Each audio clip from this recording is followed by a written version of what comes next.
ಈ ರೀಡಿಂಗ್ ನಿಮಗೆ ಅನ್ವಯಿಸಿದರೆ ಅಥವಾ ರೆಸೊನೇಟ್ ಆದರೆ ಮಾತ್ರ ತೊಗೊಳ್ಳಿ, ಇಲ್ಲಾಂದರೆ ಬಿಟ್ಬಿಡಿ. ಇದು ಒಂದು ಜನರಲ್ ರೀಡಿಂಗ್ ಮಾತ್ರ ಆಗಿರುತ್ತೆ. ಕಾರ್ಡ್ಸ್ನ ಶಫಲ್ ಮಾಡಿದಾಗ ನನಗೆ ಫಸ್ಟ್ ಕಾರ್ಡ್ 4 ಆಫ್ ಕಪ್ಸ್ ಬಂದಿದೆ. ಫಸ್ಟ್ ಕಾರ್ಡ್ 4 ಆಫ್ ಕಪ್ಸ್ ಬಂದರೆ ಖಂಡಿತವಾಗ್ಲೂ ಯಾರನ್ನಾದರೂ ನೀವು ಮಿಸ್ ಮಾಡ್ಕೊಳ್ತಾ ಇದ್ದೀರಾ, ಅದರ್ ಪರ್ಸನ್ನ, ಅಥವಾ ಅದರ್ ಪರ್ಸನ್ ನಿಮ್ಮನ್ನು ಮಿಸ್ ಮಾಡ್ಕೊಳ್ತಾ ಇದ್ದರೆ 4 ಆಫ್ ಕಪ್ಸ್ ಕಾರ್ಡ್ ಬಂದಿರುತ್ತೆ. ಅಥವಾ ಸೀಕ್ರೆಟ್ ಟೆಕ್ಸ್ಟ್ ಅಂತ ಹೇಳ್ಬೋದು. ಕೆಲವೊಮ್ಮೆ 4 ಆಫ್ ಕಪ್ಸ್ ಬಂದರೆ ನೀವು ಯಾರಿಗೂ ಗೊತ್ತಾಗದೆ ಹಾಗೆ ಅಥವಾ ಸೀಕ್ರೆಟ್ಲಿ ಗುಟ್ಟಾಗಿ ಏನಾದರೂ ಮಾಡ್ತಾಯಿದ್ರು ಕೂಡ 4 ಆಫ್ ಕಪ್ಸ್ ಬಂದಿದೆ. ಮೇ ಬಿ ನಿಮ್ಮ ಪಾರ್ಟ್ನರ್ ಗುಟ್ಟಾಗಿ ಏನಾದರೂ ಮಾಡ್ತಾ ಇರ್ಬೋದು, ಅಥವಾ ನೀವು ನಿಮ್ಮ ಪಾರ್ಟ್ನರ್ಗೆ ತಿಳಿಸದೆ ಏನಾದರೂ ಮಾಡ್ತಾ ಇರ್ಬೋದು. ರೈಟ್ ನೌ ಮಿಸ್ಸಿಂಗ್ ಸಮ್ವನ್ ಅಂತ ಹೇಳ್ಬೋದು. ಅಥವಾ ಸಮಥಿಂಗ್ ಮಿಸ್ಸಿಂಗ್ ಅಂತ ಕೂಡ ಹೇಳುತ್ತೆ. ಮೇ ಬಿ ಯಾವುದಾದ್ರೂ ರೆಸಿಪಿ ಇರ್ಬೋದು. ನೀವು ಚೆನ್ನಾಗಿ ಕುಕ್ಕಿದ್ರೆ, ಏನೋ ಅಡುಗೆ ಮಾಡೋದು ಚೆನ್ನಾಗಿ ಬರ್ತಾಯಿದ್ರು ಕೂಡ ನಿಮಗೆ ಏನೋ ಮಿಸ್ ಆಗಿದೆ, ಅಡುಗೆ ಮಾಡಿ ನೋಡಿದ್ರೂ ಕೂಡ ಈ ರೆಸಿಪಿಯಲ್ಲಿ ಮಾಡೋ ವಿಧಾನದಲ್ಲಿ ಏನೋ ಮಿಸ್ ಮಾಡಿದ್ದೀನಿ ಅಂತ ನೀವು ಅಥವಾ ನಿಮ್ಮ ಪಾರ್ಟ್ನರ್ ಫೀಲ್ ಮಾಡ್ಬೋದು. ಫ್ಯಾಮಿಲಿ ಈಸ್ ಗುಡ್ ಅಂತ ಹೇಳುತ್ತೆ. ನಾಟ್ ಶ್ಯೂರ್ ಎನರ್ಜಿ ಅಂತ ಹೇಳ್ತೀವಿ. ಫಸ್ಟ್ ಕಾರ್ಡ್ ಏನಾಗುತ್ತೆ, ಏನಾಗ್ತಾ ಇದೆ ಅಂತ ಯಾವುದೂ ಕ್ಲಾರಿಟಿ ಇರೋದಿಲ್ಲ ಲೈಫಲ್ಲಿ ಅಂತ ಕೂಡ ಹೇಳ್ಬೋದು. ಸೆಕೆಂಡ್ ಕಾರ್ಡ್ ನನಗೆ ಸ್ಟ್ರೆಂತ್ ಕಾರ್ಡ್ ಬಂದಿದೆ. ಮೇ ಬಿ ನೀವು ಸಿಂಹ ರಾಶಿಯವ್ರ ಜೊತೆ ಕನೆಕ್ಟ್ ಆಗಿದ್ದರೂ ಕೂಡ ಸ್ಟ್ರೆಂತ್ ಕಾರ್ಡ್ ಬಂದಿರುತ್ತೆ. ಅಥವಾ ಕಾನ್ಫಿಡೆಂಟ್ ಕಮ್ಮಿ ಆಗಿದ್ದರೆ, ಲೈಫ್ ಮೇಲೆ ಭರವಸೆ ಕಮ್ಮಿ ಆಗಿದ್ರೂ ಕೂಡ ಸ್ಟ್ರೆಂತ್ ಕಾರ್ಡ್ ಬಂದಿರುತ್ತೆ. ನಿಮಗೆ ನಿಮ್ಮ ಪಾರ್ಟ್ನರ್ ಮೇಲೆ ಭರವಸೆ ಕಮ್ಮಿ ಆಗಿದೆಯೋ, ಅಥವಾ ನಿಮ್ಮ ಪಾರ್ಟ್ನರ್ಗೆ ನಿಮ್ಮ ಮೇಲೆ ಭರವಸೆ ಕಮ್ಮಿ ಆಗಿರ್ಬೋದು. Trying to see how far it will goes ಅನ್ನೋ ಹಾಗಿದೆ. ನೋಡೋಣ, ಎಷ್ಟು ದಿನ ಹೋಗುತ್ತೋ ಅಷ್ಟು ದಿನ ಜೊತೆಗಿರೋಣ. ಸ್ಟ್ರಗಲ್ ಅಂತ ಹೇಳ್ತೀನಿ ನಾನು. ಬೇಸಿಕಲಿ ಇದು ಒಂದು ಸ್ಟ್ರಗಲ್ ಆಗಿರುತ್ತೆ. ಡಿಸ್ಕನೆಕ್ಟಿವಿಟಿ ಫೀಲ್ ಇರುತ್ತೆ. ಜೊತೆಗಿದ್ದರೂ ಕೂಡ ಡಿಸ್ಕಂಫರ್ಟ್ ಫೀಲ್ ಇರುತ್ತೆ ಆ ಪರ್ಸನ್ ಜೊತೆ. ನಿಮ್ಗೆ ಅನಿಸುತ್ತೆ ನಿಮ್ಮ ಜೊತೆ ಫಿಸಿಕಲಿ ಇದ್ದರೂ ಕೂಡ ಅವ್ರ ಮೈಂಡ್ ಚೇಂಜ್ ಮಾಡಿದ್ದಾರೆ, ಅವ್ರ ಹಾರ್ಟ್ ಚೇಂಜ್ ಮಾಡಿದ್ದಾರೆ. ಮೊದಲಿನ ಸಲ ಇಲ್ಲ, ಅವರು ಸ್ಲೋಲಿ ಅವರು ನಿಮ್ಮಿಂದ ದೂರ ಆಗ್ತಾ ಇದ್ದಾರೆ ಅಂತ ಅನ್ನಿಸ್ತಾ ಇದೆ ಕೆಲವ್ರಿಗೆ. ಕೆಲವ್ರು ಮ್ಯಾರಿಡ್ ಇರ್ಬೋದು ಈ ಪ್ಲೇಸಲ್ಲಿ ಅಂತ ಕೂಡ ಹೇಳ್ಬೋದು. ಫ್ರೆಂಡ್ಸ್, ಇದು ಎಲ್ರಿಗೂ ಅನ್ವಯಿಸಲ್ಲ, ಕೆಲವರಿಗೆ ಮಾತ್ರ. ಥರ್ಡ್ ಕಾರ್ಡ್ ನನಗೆ 5 ಆಫ್ ಪೆಂಟಿಕಲ್ಸ್ ಬಂದಿದೆ. 5 ಆಫ್ ಪೆಂಟಿಕಲ್ಸ್ ಥರ್ಡ್ ಕಾರ್ಡ್ ಬಂದಿರ್ಬೋದು. ಲಾಜಿಕಲಿ ನೀವು ಥಿಂಕ್ ಮಾಡ್ತಾ ಇದ್ದೀರಾ. ಇತ್ತೀಚೆಗೆ ತುಂಬ ಪ್ರಾಕ್ಟಿಕಲ್ ಆಗ್ತಾ ಇದ್ದೀರಾ ನೀವು ನಿಮ್ಮ ಪಾರ್ಟ್ನರು. ಯಾವ ಕಾರಣ ದೂರ ಆಗೋಕ್ಕೆ ಅಂತ ಒಬ್ರಿಗೊಬ್ರು ಎಕ್ಸ್ಪ್ಲೇನ್ ಮಾಡ್ತಾ ಇದ್ದೀರಾ ಅಂತ ಹೇಳ್ಬೋದು. ನೀವೆಷ್ಟೇ ಲಾಜಿಕಲಿ ಟ್ರೈ ಮಾಡಿ, ಎಕ್ಸ್ಪ್ಲೇನ್ ಮಾಡಿ, ಅವ್ರು ತುಂಬ ದೂರ ಹೋಗಿದ್ದಾರೆ, ಮತ್ತೆ ನಿಮ್ಮ ಲೈಫಲ್ಲಿ ಮೊದಲಿನ ಥರ ಇರಲ್ಲ ಅಂತ ಕೂಡ ಕಾರ್ಡ್ ಹೇಳುತ್ತೆ. 5 ಆಫ್ ಪೆಂಟಿಕಲ್ಸ್, ನೀವು ಯಾವಾಗಲೂ ದುಡ್ಡಿಗೆ ಮಹತ್ವ ಕೊಡ್ತಿರೋ, ವಸ್ತುಗಳಿಗೆ ಮಹತ್ವ ಕೊಡ್ತಿರೋ, ನಿಮ್ಮ ಸ್ಟೇಟಸ್ಸಿಗೆ ಮಹತ್ವ ಕೊಡ್ತಿರೋ, ಅವ್ರ ಮೇಲೆ ನಿಮಗೆ ರೆಸ್ಪೆಕ್ಟ್ ಕಮ್ಮಿ ಆಗಿದೆ, ಕೇರ್ ಮಾಡ್ತಾ ಇಲ್ಲ ಅಂತ ಹೇಳ್ಬೋದು.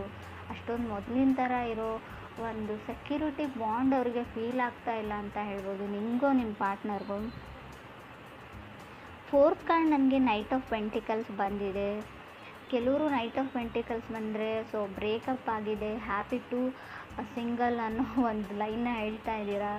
ಕೆಲವ್ರಿಗೆ ಫೀಲ್ ರಿಜೆಕ್ಟೆಡ್ ಅಂತ ಹೇಳ್ಬೋದು. ನೈಟ್ ಆಫ್ ಪೆಂಟಿಕಲ್ಸ್ ನಿಮ್ಮನ್ನು ಯಾರೋ ರಿಜೆಕ್ಟ್ ಮಾಡಿದ್ದಾರೆ, ಅಥವಾ ರಿಜೆಕ್ಟೆಡ್ ಫೀಲ್ ಆಗ್ತಾ ಇದೆ ಇತ್ತೀಚೆಗೆ, ಅಥವಾ ನೀವು ಯಾರನ್ನಾದರೂ ರಿಜೆಕ್ಟ್ ಮಾಡ್ತಾ ಇದ್ದೀರಾ. ಕೇಳದೆ ನಿಮ್ಮನ್ನು ಬ್ಲಾಕ್ ಮಾಡ್ತಾ ಇದ್ದಾರೆ, ನಿಮ್ಮ ಕಾಲ್ನ ಪಿಕ್ ಮಾಡ್ತಾ ಇಲ್ಲ, ನಿಮ್ಮ ಕೈಗೆ ಸಿಗ್ತಾ ಇಲ್ಲ ಆ ಪರ್ಸನ್ ಅಂತ ಹೇಳ್ಬೋದು. ನಿಮ್ಮ ಇದಕ್ಕೆ ಸೂಟ್ ಆಗೋ ಪರ್ಸನ್ ಕೂಡ ಇಲ್ಲ. ಮೇ ಬಿ ತುಂಬ ಗುಡ್ ಲುಕಿಂಗ್ ಪರ್ಸನ್ ಅವರಾಗಿದ್ದಾರೋ ನೀವಾಗಿದ್ದಾರೋ ಏನೋ ಅವ್ರಿಗೊಂದು ಅನುಮಾನ. ನಿಮ್ಮಿಂದ ದೂರ ಆಗೋಕ್ಕೆ ಅವ್ರು ಟ್ರೈ ಮಾಡ್ತಾ ಇದ್ದಾರೆ ಅಂತ ಹೇಳ್ಬೋದು. ಫಿಫ್ತ್ ಕಾರ್ಡ್ ನನಗೆ 10 ಆಫ್ ಪೆಂಟಿಕಲ್ಸ್ ಬಂದಿದೆ.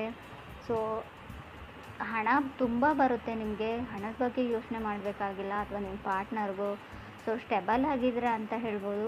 ಕೆಲವ್ರಿಗೆ ಎಮೋಷ್ನಲ್ ಸ್ಟೆಬಿಲಿಟಿ ಬೇಕಾಗಿದೆ, ಎಮೋಷ್ನಲಿ ಯಾರಾದರೂ ಸಪೋರ್ಟ್ ಮಾಡಬೇಕು. ಟೂ ಮಚ್ ಕನ್ಸರ್ನ್ ಅಂತ ಹೇಳ್ಬೋದು. ಅನ್ಸರ್ಟನಿಟಿ ಇದೆ ಲೈಫಲ್ಲಿ ಅಂತ ಹೇಳ್ಬೋದು. ಯಾರೂ ನನಗೆ ಸಪೋರ್ಟ್ ಮಾಡೋರಿಲ್ಲ. ಎಲ್ಲ ಇದೆ, ದುಡ್ಡಿದೆ, ಸ್ಟೇಟಸ್ ಇದೆ, ನೇಮ್ ಇದೆ, ಫೇಮ್ ಇದೆ, ಬಟ್ ನನಗೆ ಯಾರೂ ಇಲ್ಲ ಅನ್ನೋ ಫೀಲಿಂಗ್ನಲ್ಲಿ ಕೆಲವ್ರು ಇದ್ದೀರಾ, ನೀವು ಅಥವಾ ನಿಮ್ಮ ಪಾರ್ಟ್ನರು.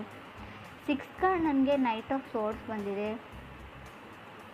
ನೈಟ್ ಆಫ್ ಸೋರ್ಡ್ಸ್ ಕೆಲವೊಮ್ಮೆ ಹೊಸ ವ್ಯಕ್ತಿನ ನೀವು ಮೀಟ್ ಆಗ್ತೀರಾ ಲೈಫಲ್ಲಿ ಅಂತ ಕಾರ್ಡ್ ಹೇಳುತ್ತೆ. ಇತ್ತೀಚೆಗೆ ಮೀಟ್ ಆಗಿದ್ದೀರಾ, ಕೆಲವರು ಮುಂದೆ ಕೂಡ ಮೀಟ್ ಆಗಿರ್ಬೋದು.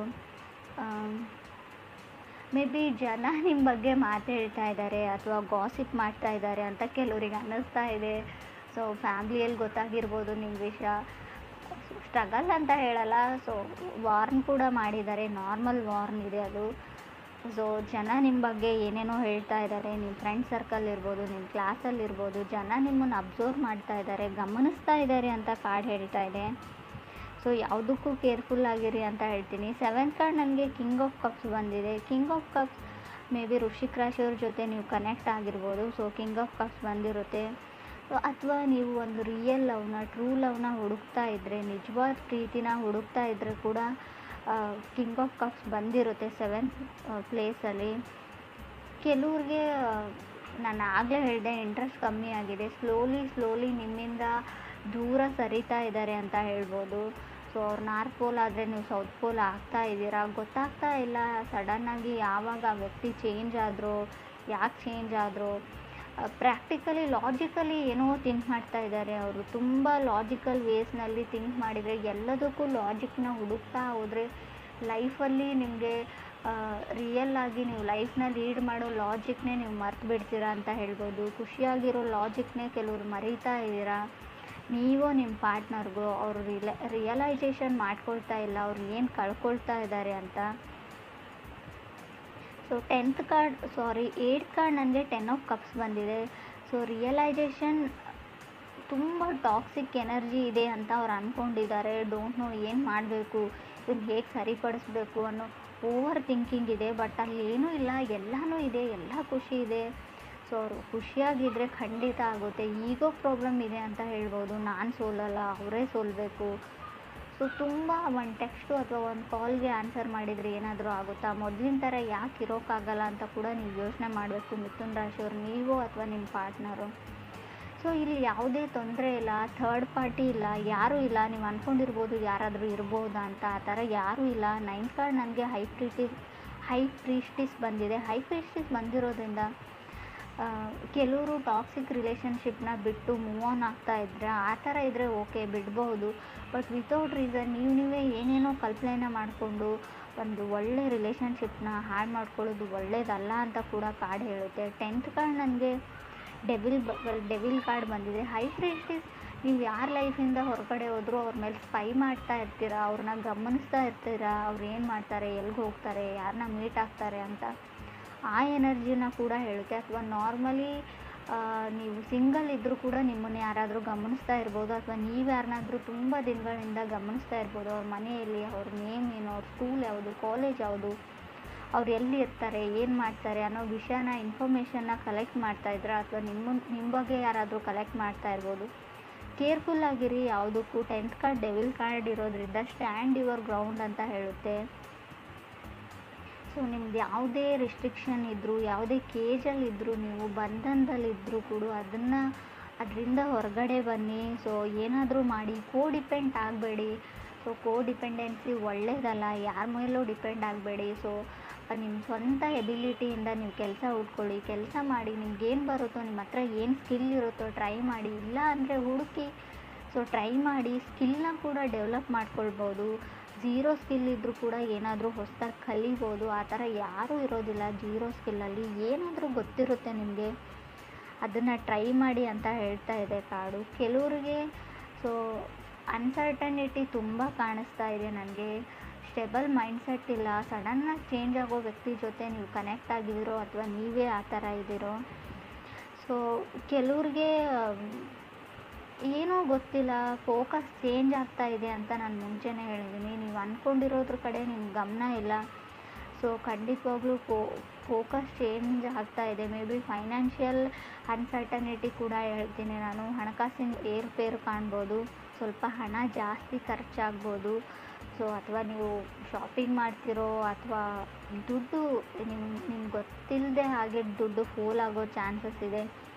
ಗಮನ ದುಡ್ಡಿನ ಬಗ್ಗೆ ಇರಲಿ ಅಂತ ಕೂಡ ಹೇಳುತ್ತೆ. ಸೊ ಲುಕ್ಸ್ ಬಗ್ಗೆ ಯೋಚನೆ ಮಾಡಬೇಡಿ. ಇಲ್ಲಿ ಜಾಸ್ತಿ ತುಂಬ ನಾನು ಹೇಗಿದ್ದೀನಿ, ಅಪಿರೆನ್ಸ್ ಬಗ್ಗೆ ತುಂಬ ಯೋಚನೆ ಮಾಡ್ತಾ ಇದ್ದೀರಾ. ನಾನು ಚೆನ್ನಾಗಿಲ್ಲ, ನಾನು ಚೆನ್ನಾಗಿದ್ದೀನಿ, ನಾನು ದಪ್ಪ ಇದ್ದೀನಿ, ನಾನು ತುಂಬ ತೆಳ್ಳಗಿದ್ದೀನಿ. ಸೊ ತುಂಬ ಆ ಥರ ಕನಸನ್ನು ಬಿಟ್ಬಿಡಿ ಅಂತ ಕೂಡ ಕಾರ್ಡ್ಸ್ ಹೇಳ್ತಾ ಇದೆ. ಫೀಲ್ ಗುಡ್ಡಲ್ಲಿರಿ.